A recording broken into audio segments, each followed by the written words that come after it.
Welcome to the Menttium Matters podcast, where we talk about leadership, life, and the transformative power of mentoring. I'm Solveig Brown, and I am so excited to have Susan Schuster as my guest today.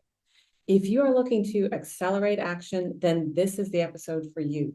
Susan is going to walk us through how to realize, celebrate, and nurture the networks we have in order to create what we want in both work and life. Before we dig in, let me tell you more about Susan. Susan T. Schuster is an innovation and leadership educator, social impact leader, certified well-being researcher, PhD candidate studying the intersection of cross-sector collaboration and quality of life, and the Midwest Regional Field Manager for Wish of a Lifetime from AARP. Welcome, Susan. Thank you so much for being my guest today. Oh my gosh, it's so great to be here. Susan, you were in the third cohort of Menttium mentees. It was called Minnesota 100 back in 1993. Can you talk about what that experience was like? Well, anyone that knows me knows that I will go back to Minnesota 100 and rave about the experience that I had. It really was a transformational experience in my life. I was just at the point where I had accepted my first department manager job, but I had not transitioned quite to it when I was accepted to Minnesota 100. And so it was really at a big point in my life that I got involved. Oh my gosh, that is great. Susan, you have experience teaching organizational leadership and innovation, both in the corporate setting and to undergraduates. And I know you have also provided pro bono workshops to support nonprofits and healthcare organizations. One of the topics you are often asked to speak about is networking. Where do you begin when you teach these workshops? Well, I try to take a really different perspective because I think by the time someone's coming to one of my networking workshops, they've probably attended 5 other networking workshops and they have probably been to many networking events. And so I try to give them an avenue to first understand themselves better, to really understand what they need, what are they trying to achieve, and then to really understand their network better. A lot of us don't really realize the richness of what we already have in our network. And so I walk them through a process of getting to know themselves and getting to better understand and map their own network as it currently stands. Right, that is so interesting. Can you tell more about how you get them to understand themselves? Yeah, it's interesting because until last summer, I had one method, but then I actually took on an additional way of looking at people that I think resonates really deeply. Casley Killam from Harvard, she came out with a book last summer that really spoke to understanding ourselves a lot better in terms of what we need for social health. And social health, as you know, is becoming a phrase and a concept that's even more important than we might have understood, with Surgeon General Vivek Murthy coming out about the loneliness concept as a real threat to our health. We need to really think about our physical health, our emotional health, and our social health. And so your social health really is that way of engaging in the world with your friends, your family, your workplace, your communities that you're part of. But there are really big differences, as we all know, in terms of what people need.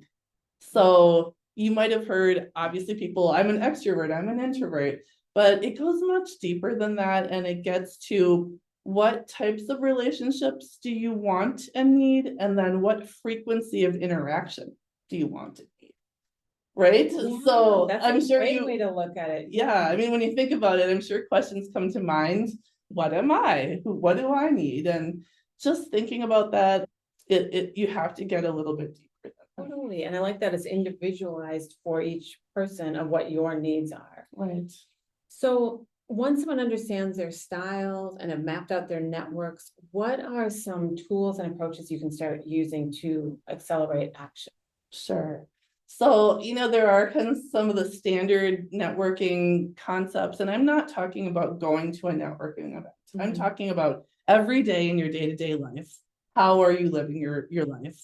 So there is one favorite that I have. I'm a trained network weaver. I learned from June Hawley at the Wilder Foundation many years ago. If I know you and I know Katie, but you don't know each other, then if I introduce you, then I'm closing the triangle. Oh, yeah. And so much of a very strong network is made up of many different triangles on all connecting together. And so we all know that concept of introducing someone. I know you'd love to meet this person. You need to talk to them because they, have the same interests you do. But if we think about it as connecting the triangle, it's a little bit more tangible, and we're really getting at building a web of support, within our network. So that's one concept that I just love. Are there others that you really like too? I think almost like a state of mind. One thing that I really love is the concept of curiosity. If we really want to accelerate action, which is what we're really talking about today, accelerating action by nurturing what you already have in your network, sometimes we need to be curious. So I have one example that I absolutely love because it shows that if you're curious, you never know what you're going to find. My family and I had been on a big, Midwest vacation, and at every point we had met someone who knew someone we knew. And we've all had that experience. It's so fun. And so at each stop, we were like, oh, wow, another one, and another one, and another one. And we got to the very end of this 2 weeks, and we were in Medora, North Dakota at their pitchfork fondue. And we were telling the people that we were sitting with at this big table, we didn't know them, that this had happened. But we said, we haven't met anyone in Medora that we know.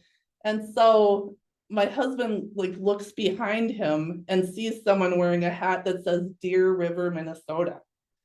And he says to the person, oh, do you know Terry? And the person said, oh my gosh, I taught English to him in high school. And so, just by virtue of sort of looking around you and seeing what's there and saying, I'm curious about, your hat, or I'm curious about what you're doing there, or really exhibiting curiosity, I think is just a really simple way to kind of nurture the richness of your network that's all around that you don't even really realize. Right. And then it creates those moments of serendipity. Like all of a sudden you're like, wow, I know someone that and that's an instant connection because everyone is so excited when you find that connection. What are some other roles that people play in networks? We talked about this in the planning meeting, and I thought that was so fascinating. So again, I go back to June Holly because she is the ultimate network weaver and who I learned from. And I do have a reference to her in our resources, so you can learn more about her. She speaks about roles that we play within our network. So we all know in groups that we're in, there's always kind of a ringleader who's setting up the time, the date, what are we going to do? And then there are different roles that people play. So one that I love is the network guardian. So kind of someone who's overseeing and looking at, what's going on with the network, who should I introduce who to who? And then there are network entrepreneurs. So people that are like, hey, we can bring this to the next level. So if you really look at your network, you can kind of see who those people are. There's historians who bring back and have the information. Those are all really essential to a thriving network. Totally. And one of the things we spoke about before is the concept of mapping out your networks. And I thought that was so interesting because I think sometimes people feel like they don't have much of a network. And when we talked earlier, it really opened my mind to all the networks I do have that I don't think of as networks. So can you expand more on how to map out your networks? Sure. So this is one thing that really stands out to me in a few of the pro bono workshops that I've done for nonprofits and for groups. And it is like, I don't have a network, or someone just really feels like they don't have anything that they can speak about. And I often have them in small groups and I'll say, well, I heard you talking about your soccer parents. So that's your soccer parent network. So when we think about mapping our network, we need to think about what are the things that we do every day? What are the things that we do every week, every month, once a year? I have my summer vacation groups, or I have my once a year on Valentine's, we'll do this, or, many different things. And so I think if you start with where am I spending my time, But then also, where are all those networks that you've sort of lost touch with? So what about your master's degree cohort that you just loved, but now you've kind of let go? What are some of those things? And I will say for me, Minnesota 100 was definitely one of those networks where we got to the end of our year with Minnesota 100 and we just had such a great time. We learned so much. We loved our mentors. But I think even more than that, we realized what we had in the group. So there were 100 of us. And we realized we didn't want to lose this. Like it just meant so much to us. So we decided to offer to the whole 100, would you like to join a book club with us? And that was kind of at the time when book clubs were becoming really trendy and everyone was starting a book club like a few years after we did. It was right in that kind of hot topic time. And we offered it to 100 and only about 15 accepted. And we weren't the ones that knew each other the best, but we were the ones that were most interested in kind of the book club concept. And so that's where I get at like realizing what you have, because I think sometimes we don't realize what we have and we just sort of let it slip through our fingers and we don't value and appreciate it enough or realize it, I think, to say, I want to do something to keep this.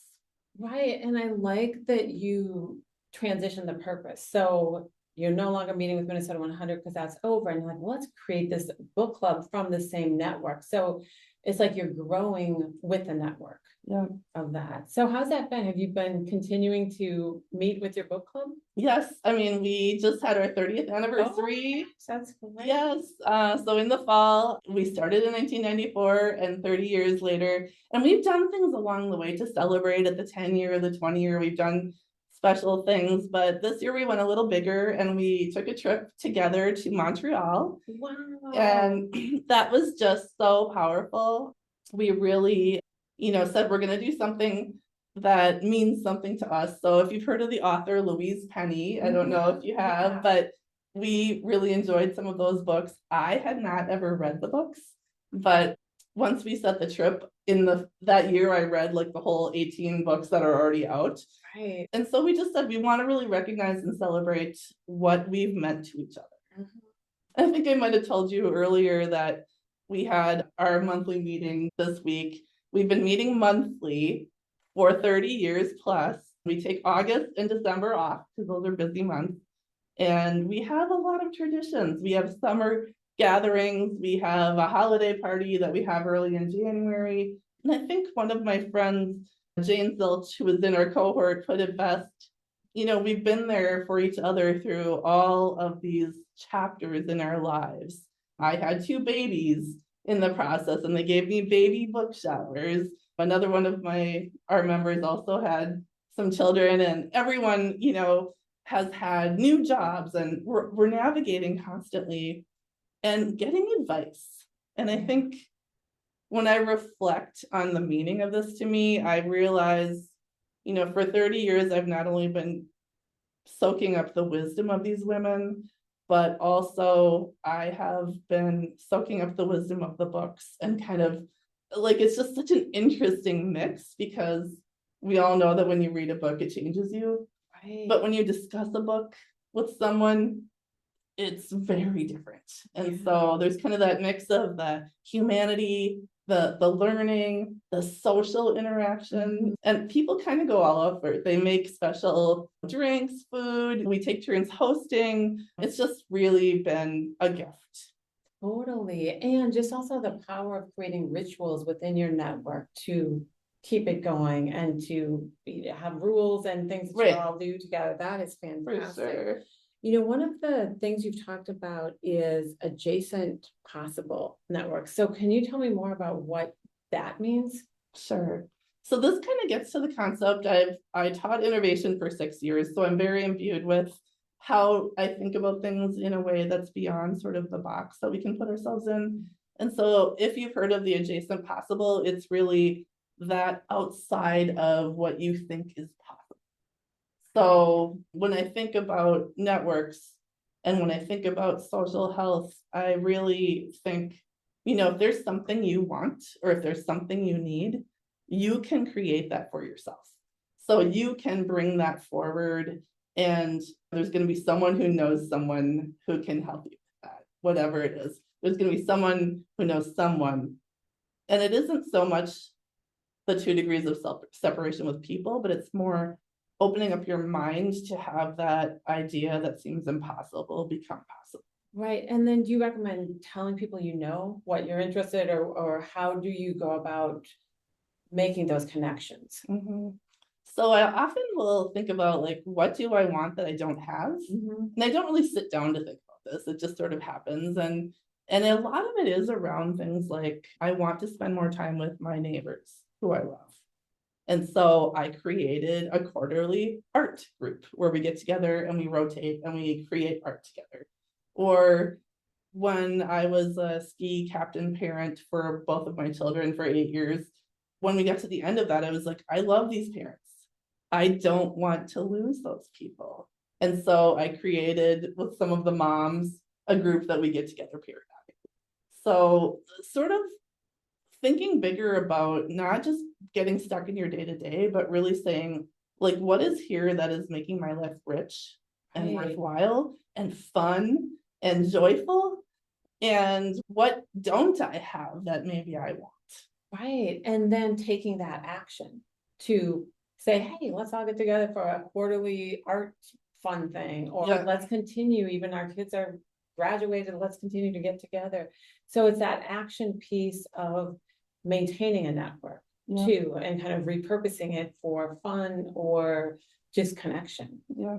And I think I'd like to add too that I was a mentor 30 years ago, but for many years since then, I've been on the other side. So if I was a mentee then, I've been a mentor for many people, but I'm also really loving, if something is new to me, like I just became a mentee in PRSA, the Public Relations Society of America, based on an intern that I met in my last job, Mira Lanasa. She is just this phenom.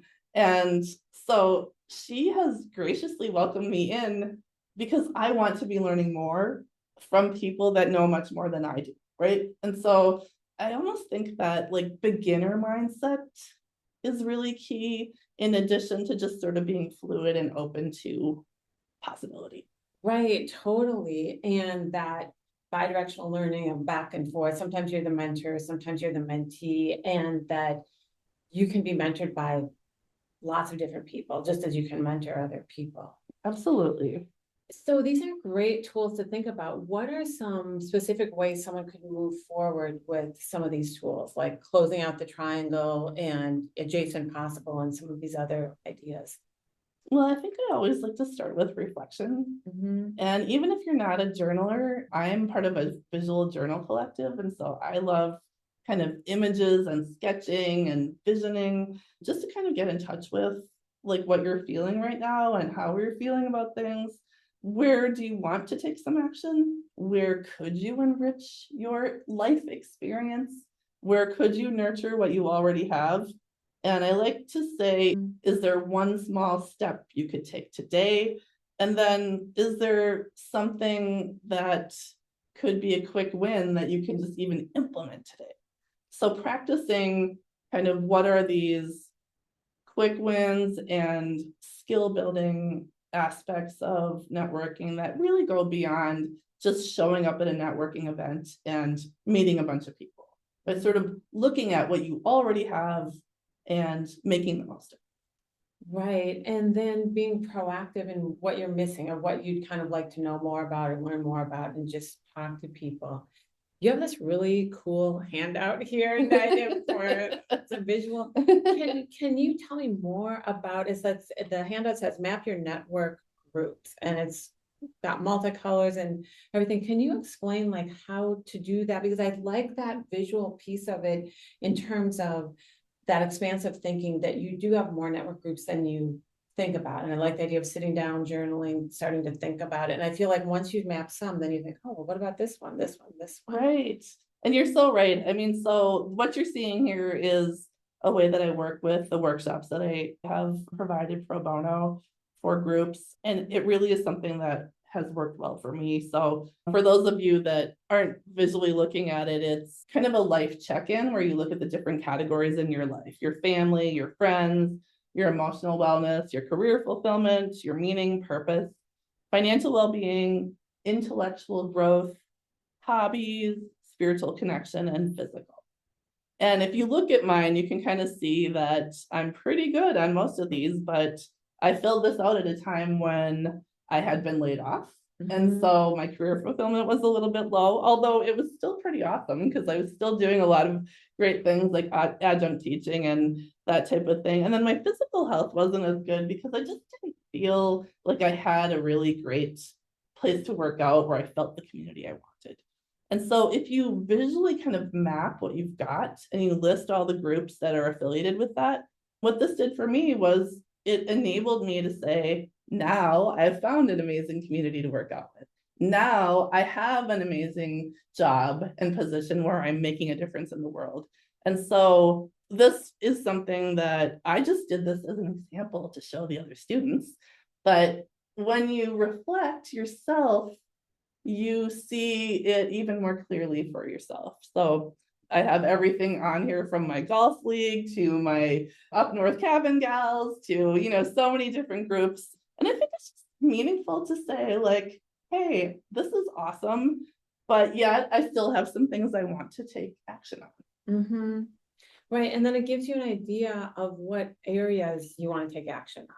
So like in your career area, like, okay, I need to start talking to people in my network saying, hey, this is what's happening. I'm looking for this. And is that how that works for you? Like like you said, you went from saying, I don't have a good social group to exercise with or a community to work out with. So how did you go from realizing that to creating it? Well, I've pretty much been a member of almost every athletic group in St. Paul. And I finally found one that I just really loved through a friend. A friend said, you know what, come and try my studio. You're going to love it here. And what I love about it is it's really social. So if I'm allowed to say St. Paul Pilates and Fitness, they are unbelievable. Yeah. And then I think it also goes back to what you were talking about at the beginning of this podcast about knowing your own style and knowing what fills you up, knowing what kind of social interactions you are looking for and being true to that. So it seems to me like you thrive on social interactions and are really good at finding networks, maintaining networks, growing networks. And so to continue to do that, I'm like, your network must be huge. People, that's great. But what's interesting is if you look at some of the resources I'll provide, and I'm going to provide a gift version of a link to the New York Times article from Casley Killam's work, that I'm actually someone who values really deep relationships. And so even though you may see a wide network, you will see that I also am very focused on the high quality. Whereas some people are comfortable with I just want to know a lot of people superficially. And for me, if I don't really get to know you, that isn't make me as happy as it would be otherwise. So even that awareness of that helps of what your style is or what depth level you're looking for. That is great. So I know that at the end of your workshops, you always present people with a call to action. What are your suggestions for what someone can do to accelerate their network? So again, I think I would step back and just really say, based on what you've learned today, based on what has been inspired even by what you're listening to today, what's something on your heart and on your mind that you're just like, I want to make a move toward this. It can be something big, it can be something small, but just taking that small step, which we've all heard this a million times, if you just take that first step, then you'll be moving towards that goal. And I am a big fan of the quick win. Is there a quick win that you can just get some momentum going and make a small step? You know what? I'm going to call my neighbor for a walk. I walk every Saturday morning with my neighbor, Jane, and a different Jane that I mentioned earlier. And I will say that 25 years of walking every Saturday that we're in town is really powerful. Right. So accelerating the action to just make that call. What would I like? And then I like that you have so many set rituals in place. So you're like, every Saturday morning I'll be walking with Jane. So you don't have to think about it every week. You just do it. So can you talk more about how you kind of create these rituals around your networks or the one-on-one relationships that you have? Well, I try to make everything a win-win for everyone. So I'm never going to invite you to anything that I don't think you're going to absolutely love. The walk started, we used to walk every Tuesday, Thursday morning at 6 a.m. or even 5:30. And it was just a way to get exercise, honestly. We were moms of young kids. And so it started with the win of exercise, and now it's really the win of social. And so we're kind of getting both. And we were getting both all along the way, but I think the reason we were doing it, flipped. And so I think just really thinking about, especially if you go back to like, what is the frequency of social interaction that you need? What is the depth of interaction that you need? And sort of assess, what do I have? What do I not have? Some people have too much and they need to cut some things out, right? So for some people, it's not even adding anything, it's prioritizing down to what really matters for you. So you're going to accelerate action in the things that matter to you more if you get rid of some of the things that don't matter to you as much. Yeah, that is a great point. It could go both ways. Wow. Yeah. Is there anything else or any other suggestions that you have for that? I think one thing that I always look to throw out, and I do a lot of work with this, is third place. So I don't know how many people have heard of third place. If you haven't heard of it, it's your home is a place, your work is a place, and then traditionally there has often been in community another third place. It could be a coffee shop, it could be your local bar, it could be your Rotary Club, it could be some aspect where you are known and valued and appreciated and you feel like you belong. And so right now, for some of us, I know for me, my work is my home, but I still have the conceptual space of work versus home. But I really try to have strong third places where I feel like I'm making a difference, where I feel like I matter. It could be volunteering at your kid's school. It could be being a scout leader. So it doesn't have to be a physical space, but it needs to be a place where you feel known as a person. Wow, I love that. So even looking at that, of how many third places do you have where you feel seen and known and valued? And wow, that is great. That is great. So I could talk to you all day. You really opened my mind a lot. So my final question is, do you have a favorite quote? Okay, well, anyone who knows me is going to know what I'm going to say. My favorite quote since the age of 12 when I picked it is Carpe Diem. And it just really spoke to me as a young person to just seize the day and make a difference. But it's interesting, especially over the last 10 years that I've really been exploring happiness and human flourishing. If you go back to the etymology of that, it actually means more pluck the day, and almost like pluck the day when the fruit is ripe. And so it's really like taking advantage of what's right in front of you and not letting it slip by and noticing it and appreciating it and kind of getting the most out of that day. I love that distinction. And I feel like every example you've shared with us has related to that, in that you have not let networks be lost to you. You're like, I love these people. I love hanging out with them. Let's figure out how we can continue this, how we can build on this or make it better or just switch it around. So it seems like you've really lived that too. And I love that pluck the day. That is great. Susan, thank you so much for being my guest today. I have learned so much from you on how to accelerate action by understanding myself and what my own social needs are, and then realizing, celebrating, and nurturing my own networks, finding where my third places are, finding if I need more third places, figuring out my life wheel of where I would like to expand. And so these are great things to think about and figuring out how I can close out more triangles in my life. So I appreciate all the tools you've suggested that really are authentic to who you are. And I like that you grounded in figuring out who you are and what you want in terms of social connections and interactions. So you've inspired me to accelerate my own action, and thank you so much. We will post links to the resources that Susan has generously shared with us on the show notes for this episode. They're fantastic. Susan, I also want to congratulate you on being 3 months into your role as Midwest Regional Field Manager at Wish of a Lifetime from AARP. AARP is the nation's largest nonprofit, nonpartisan organization dedicated to empowering Americans 50 and older to choose how they live as they age. Wish of a Lifetime from AARP is the largest older adult wish granting organization in the country and an official 501c3 charitable affiliate of AARP. Their mission is to spark hope and joy in the hearts of older adults by fulfilling their dreams through personalized experiences that promote healthy and purposeful aging.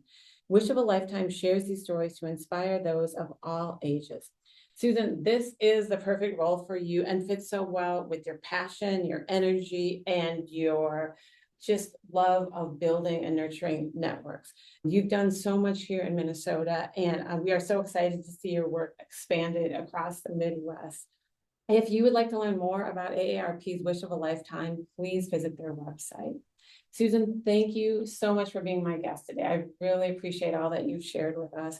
And thank you for listening to this episode of the Menttium Matters podcast. We have many great guests lined up and look forward to having you join us again next time.